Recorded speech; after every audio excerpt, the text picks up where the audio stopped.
হাজিরা শুভ্র পোশাকে শুধুমাত্র দুটি কাপড় গায়ে জড়িয়ে বাইতুল্লাহ জিয়ারতের উদ্দেশ্যে চলে যান। এই দুটি কাপড়ের মতোই, এই এহরামের কাপড়ের মতোই আমরা কাফনের কাপড় গায়ে জড়িয়ে আবার আল্লাহর কাছে চলে যাই। আপনি আমাদেরকে বলবেন এই দুইটার মধ্যে কেন এত মিল? পাশাপাশি আমরা যে হজে যাচ্ছি, আমাদের এই হজের এহরাম থেকে আমরা কিভাবে কাফনের ভাবনা নিতে পারবো? আলহামদুলিল্লাহ ওয়াসসালাতু ওয়াসসালামু আলা রাসূলিল্লাহি আম্মা বাদ। অনেক ধন্যবাদ আপনাকে।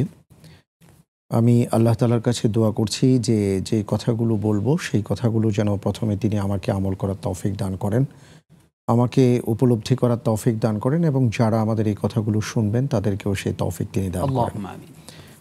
আল্লাহ রাব্বুল আলামিন প্রত্যেকটি ইবাদতের ক্ষেত্রে আমাদেরকে যে সকল ইবাদতের কথা বলেছেন বা আদেশ করেছেন, নির্দেশনা দিয়েছেন, প্রত্যেকটা ইবাদতের ক্ষেত্রে আমাদের জন্য অনেক অনেক শিক্ষণীয় বিষয় আছে। আমরা যদি সেই ইবাদতগুলোকে উপলব্ধি করে, হৃদয়ঙ্গম করে, গভীরে প্রবেশ করে করতে পারি, তাহলে সেই এক একটা ইবাদত আমাদের জীবনটাকে পরিবর্তন করে দেওয়ার জন্যই যথেষ্ট। তার মধ্যে আমি যদি বলি যে হজের সফরের কথা, তাহলে হজের সফরের আপনি লক্ষ্য করে থাকবেন যে হজের নিয়ত থেকে শুরু করে একেবারে হজ শেষ করে বা সম্পন্ন করে ফিরে আসা পর্যন্ত আপনি পুরো একজন হাজি সাহেবের কাজকর্ম ইবাদতগুলো যদি আপনি খেয়াল করেন, তাহলে দেখবেন যে তিনি যা যা করেন প্রত্যেকটা কাজের মধ্যেই অনেকগুলো শিক্ষণীয় বিষয় আছে। আজকে যে ব্যাপারটিতে আপনি টাচ করেছেন, এটা নিঃসন্দেহে একটা টাঁচি বিষয় এবং আমাদেরকে এটা স্পর্শ করা উচিত হৃদয় দিয়ে।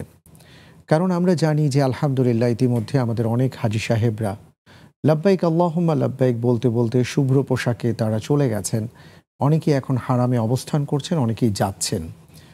গোটা বিশ্ব থেকে এবছর আমরা প্রায় দেখব হয়তো 25 থেকে 30 লক্ষ মানুষ তারা হজ সম্পন্ন করতে মক্কা মুকাররমায় তারা সমবেত হবেন। এই যে সমবেত হওয়া এবং লাব্বাইক আল্লাহুম্মা লাব্বাইক বলার ক্ষেত্রে শুভ্র পোশাকটাকে পরিধান করা, আমাদের যদি একটু চিন্তা আমরা করতে পারি বা চিন্তায় নিয়ে আসা যায় যে কেন আল্লাহ তাআলা আমাদেরকে এইভাবে একটা ইউনিফর্ম পরে এসে তারপরে আমাদেরকে যেতে বললেন, এটা যদি আমরা উপলব্ধি করতে পারি তাহলে এখান থেকে অনেক কিছু বের করা সম্ভব। এর মধ্যে আপনি আজকে যে বিষয়টাকে নিয়ে এসছেন টপিক হিসাবে, যে কাফন ভাবনার সাথে এই দুটি শুভ্র কাপড়ের একটা সম্পর্ক আছে, এটা কিভাবে? এটা আমরা এইভাবে নির্ণয় করতে পারি যে প্রথমত আপনি খেয়াল করবেন যে হজের ক্ষেত্রে বা ওমরার ক্ষেত্রে যে ফরজ যে বিধানগুলো আছে তার মধ্যে 1 নম্বরে আছে ইহরাম যাকে বলে। এহরামের ক্ষেত্রে আমরা দুটো কাজ বলি। একটা হলো যে তিনি নিয়ত করবেন, আর নিয়তের পাশাপাশি তিনি তার পোশাকটাকে পরিবর্তন করবেন। তো পোশাক পরিবর্তনের ব্যাপারটা এটা যদিও ওয়াজিব, কিন্তু নিয়তের সাথে এটা সম্পর্কিত। তো যখন তিনি পোশাক পরিবর্তন করেন, আমরা জানি তার আগে তিনি গোসল করে নেন। আমরা খেয়াল করে দেখব যে হজের সফর, ওমরার সফরের আগে আমরা একটা প্রস্তুতি নেই এবং এই 7 দিন, 10 দিন, 15 দিন, 20 দিন বা 1 মাস বা হজের যারা যান তারা 20 থেকে 30 দিন, 40 দিন পর্যন্ত একটা সফরের প্রস্তুতি নিয়ে যান। 40 দিন সফরের প্রস্তুতি নিতে গেলে আমাদের যেই সময় দরকার এবং যেভাবে আমরা প্রস্তুতি নিয়ে থাকি নিখুঁতভাবে, ওখানে গিয়ে কি কি আমার লাগতে পারে সব চিন্তা ভাবনা করেই কিন্তু আমরা আমাদের ব্যাগেজটা আমরা সেইভাবে তৈরি করি।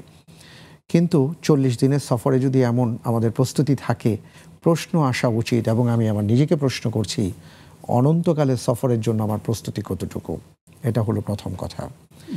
এবং একটা সফরের প্রস্তুতির সূচনাতেই আমরা দেখি যে তিনি যখন নিয়ত করেন এর আগে তিনি গোসল করে আসেন। আমাদের জীবনে এমন একটা গোসল আসবে যে গোসলটা আসলে আমরা নিজেরা করতে পারবো না। এহরাম পরার আগে, এহরামের কাপড় পরার আগে তিনি যে গোসল করেন তিনি নিজেই করেন, কিন্তু তিনি এটাও নিশ্চয়ই ভাববেন যে তার জীবনে এমন একটা গোসল আসবে যে গোসলটা তিনি নিজে করতে পারবেন না। যখন তিনি এহরামের দুটো কাপড় পরিধান করবেন, নিশ্চয়ই তিনি তখন ভাববেন যে ঠিক এমনই দুটো কাপড় আমার জীবনে আবারও আসবে, ওই কাপড়টা আমি নিজে পরতে পারবো না, আমার শরীরের কাপড়গুলো আরেকজন খুলে এই কাপড়গুলো পরিয়ে দেবেন। আসলে সেই দিন আমার কেমন হবে? এহরামের কাপড়টা যখন আমরা জড়ানোর পরে একজন হাজি সাহেব বা মুতামির যিনি ওমরার নিয়ত করেছেন, তার অনেক কিছু হালাল থাকা সত্ত্বেও হারাম হয়ে যায়। তার অনেক সুন্দর সুন্দর পোশাক থাকতে পারে, প্রসাধনী থাকতে পারে, তার দামি জুতো থাকতে পারে, অনেক কিছুই থাকতে পারে, কিন্তু চাইলে তিনি সেগুলো আর ধরতে পারেন না, কারণ ধরলে তার এহরামের যে অবস্থা সেটা ভেঙে যাবে, আবার নতুন করে নিয়ত করতে হবে। আল্লাহ তাআলা যেন আমাদেরকে জীবন্ত লাশ বানিয়ে শিক্ষাটা দিচ্ছেন। তুমি সাদা দুটো কাপড় যখন জড়িয়েছো তখন অনেক কিছুই তোমার জন্য নিষিদ্ধ হয়ে গেছে। ঠিক এমনি করে তোমার জীবনে চরম বাস্তবতার একটা সময় আসবে, যেদিন দুটি কাপড় তুমি শরীরে জড়াবে, অনেক সম্পদ থাকবে, পোশাক থাকবে, সবাই থাকবে, কাউকে তুমি স্পর্শ করতে পারবে না। তো ঠিক এমনি করে আমরা কাফনের সাথে এহরামের এই সাদৃশ্যগুলো যদি একটু খুঁজে বেড়াবার চেষ্টা করি, তাহলে আমার মনে হয় আমাদের হজ, আমাদের ওমরাটা আরও সুন্দর হতো। ঠিক এমনি করে আপনি খেয়াল করবেন, আমরা যখন এহরামের পোশাক পরে বাসা থেকে লাব্বাইক বলতে বলতে বের হই, তখন কিছু মানুষ আমাদেরকে ঘর থেকে বিদায় দেন। ঠিক এমনি করে আমরাও একদিন আমাদের ঘর থেকে যেদিন কাফনের কাপড় পরে বের হব, কিছু মানুষ কিন্তু আমাদেরকে বিদায় দেবেন।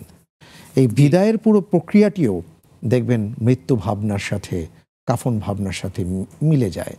তা আমি এটাই দোয়া করব আল্লাহ তাআলার কাছে, যারা হজে যাচ্ছেন, ওমরায় যাচ্ছেন, অথবা যারা যাবেন বা যারা শুনছেন, সবাই যেন এই বিষয়গুলো উপলব্ধি করেন, আমরা যেন উপলব্ধি করতে পারি। আল্লাহ তৌফিক দান করুন। আল্লাহু আকবার।